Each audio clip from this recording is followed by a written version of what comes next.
Hey, Alan here for Old English Outfitters. Now, if we were going to talk about a firearm type that has had an enormous impact on the history of the world, the history of firearms in general, what would it be, right? What would it be? Of course, the flintlock. The flintlock was the state-of-the-art mechanism for over 200 years. So you have to mention that because nothing else in the firearms industry has really come close to how long it lasted in that state-of-the-art position. But like that line from the Monkees song, that was then, this is now. And now what we have are really two designs in terms of rifles that have dominated the 20th century. And it's very interesting because they didn't come along till this middle to later half of the 20th century. One would be the AR-15 type weapon. The other would be the one we're going to look at today, the Kalashnikov, the AK, the venerable, as it's always been called, AK-47. Why is it called AK-47? Because 1947 was the year that it actually was adopted. Mikhail Kalashnikov, the Russian designer who came up with this, had worked on it prior to then, but it was adopted in 1947. There actually aren't all that many AK-47s around. Most of them these days are actually more correctly called an AKM, which went to stamped receivers and more simplification in parts to make them easier to make and cheaper to make, right? Without losing any effectiveness. This particular one is made by Riley Defense down in North Carolina. Now, there are lots and lots and lots of AKs out there. AKs and ARs are the two most prolific designs on the planet today, bar none. They simply are. Again, this one's made by Riley Defense down in North Carolina. But we're going to talk about Riley for just a minute. Let's talk about the design. Let's talk about that gun. You look at this rifle, you see a wood buttstock and a wood forend. And the reason you see that is because when this design was conceived, it was conceived at a time when the idea of a carbine caliber, which is basically what this is, a shorter, intermediate type caliber, in a compact weapon capable of select fire, was really new. It was a really new concept, and it was born out of battle experience, primarily during the Second World War. So because of that, this weapon incorporated both that new concept of an intermediate cartridge with a high-capacity magazine and select fire, but it incorporated that along with old-world design and old-world thinking. That's why you have a wood buttstock and a wood forend. And the military AKs followed the pattern that they had a butt trap in the end of the buttstock so you could put cleaning gear in there. We have a sight system that is essentially the same thing as you would have found on a Mauser or a Mosin Nagant or anything of that nature. You have an adjustable ladder rear sight, which goes up and down for elevation, and you have a front sight that you can adjust for windage. And so that's really a takeoff from older designs. This design, the design, is somewhat legendary for its reliability. It is not so legendary for its shootability. Again, talking about the design. This buttstock, not the greatest thing. It's got this hump right here. If you can set your face between the rear of the receiver and the hump, it's not too bad. If you're a big guy, your nose is going to be right up against the rear of the receiver cover. If you back up a little bit, this is going to belch in the cheek when you're firing it, especially if you're firing it full auto. If you back up too far, well, you've just backed up too far, right? The sights. Not that precise. Of course, they weren't really designed to be. They were designed to be capable of engaging a man-sized target out to a maximum of about 300 meters, or 300 yards, roughly. About that maximum range is what they were designed to do, even though the sights calibrated much further than that. But effective to that range in terms of accuracy and cartridge power to a degree.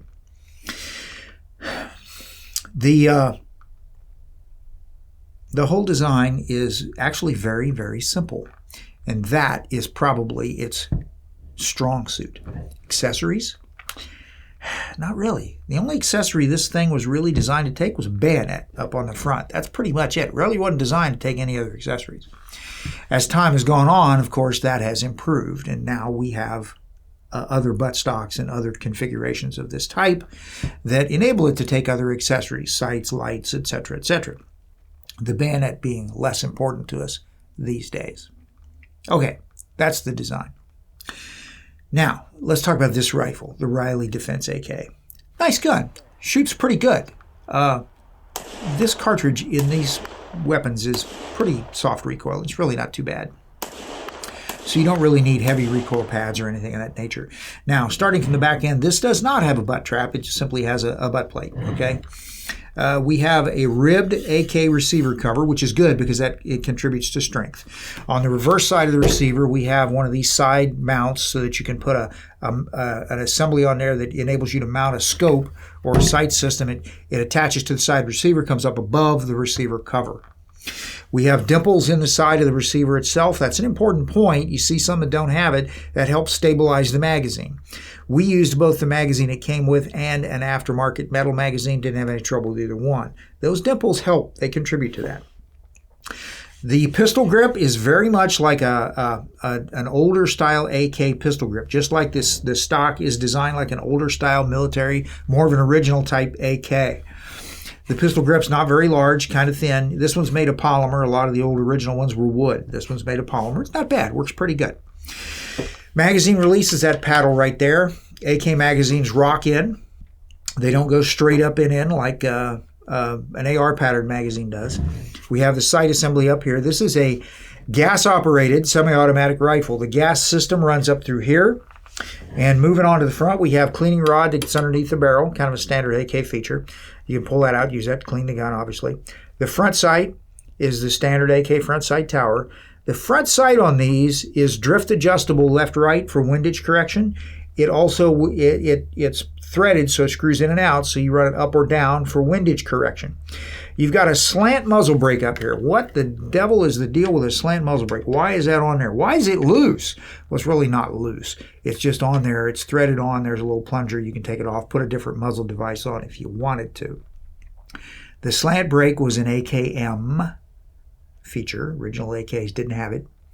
The idea behind it was in full auto fire, as the bullet comes out, it tends to push some of the propellant gas that way, which tends to push the muzzle back down this way. If you're shooting full auto, it wants to climb to the right a little bit.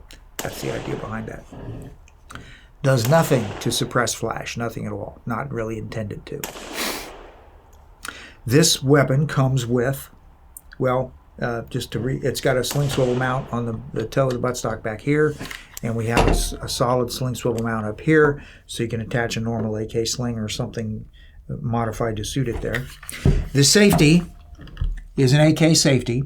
And one of the things about the AK design safety was it really wasn't that easy to work. Okay? So to work it, when it's on, you'd have to break your grip and come up here to this shelf and pull the safety down. On military AKs, it's on safe, it's semi-auto, or all the way down to full auto, right? Well, you had to reach up there to do that. Now, on the Riley, what they've done is an improvement, which is not necessarily their idea. It's been seen on other guns, but you got a little shelf right here. That shelf enables you, without breaking your firing grip, to reach up there with your trigger finger and disengage the safety. Another interesting design thing about this is, listen closely. You hear that? Yeah, that safety's kind of loud. In the old days, they used to call it AK clack. If somebody was disengaging a safety in the quiet of the jungle, you'd hear that clack. So, which might give you a second's lead time on what was about to happen. So that's another interesting feature here. A really cool feature that I've always liked about this design, when that safety's engaged, you can reach up here and pull the bolt back, and it only comes back a little ways. Fully cocked, it comes back to right there. It'll actually pull that round completely out of the chamber without ejecting it. You can see it, verify that it's loaded, and when you release it, it goes right back in without any kind of malfunction. Interesting idea. So completely safe, you can check the chamber to make sure that you're loaded.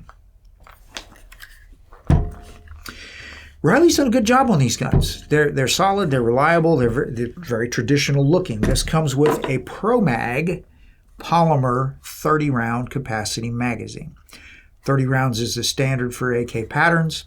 There's drums out there that have varying capacities. There's 20-round magazines that are usually made overseas, some sort of, I think some of the ones I've seen were Hungarian. Very good quality polymer magazines. Magpul these days makes an excellent polymer magazine. The one this comes with happens to be a Pro Mag. We used in our testing a metal magazine. This is kind of an East German pattern. You can tell because it's got the rib on the back. And it worked fine. We didn't have any trouble with it. The interesting thing about this weapon when you're actually using it is you can reach out, you can kick the safety off, put a magazine in, reach up there, rack it with your offhand, and away you go. So you don't have to lose your firing grip. Mags, like I said, they rock in. You got a little tab up there in the front of the magazine, and you got a little tab on the back of the magazine. The back one engages the main lock. This just kind of stabilizes it, so it gives you an index. You can put it in there like that and rock it back in place. So your magazine's, it doesn't wobble. It doesn't wobble around. I've seen some AKs that you put these things in, and they've got a lot of lateral play in them. This one doesn't.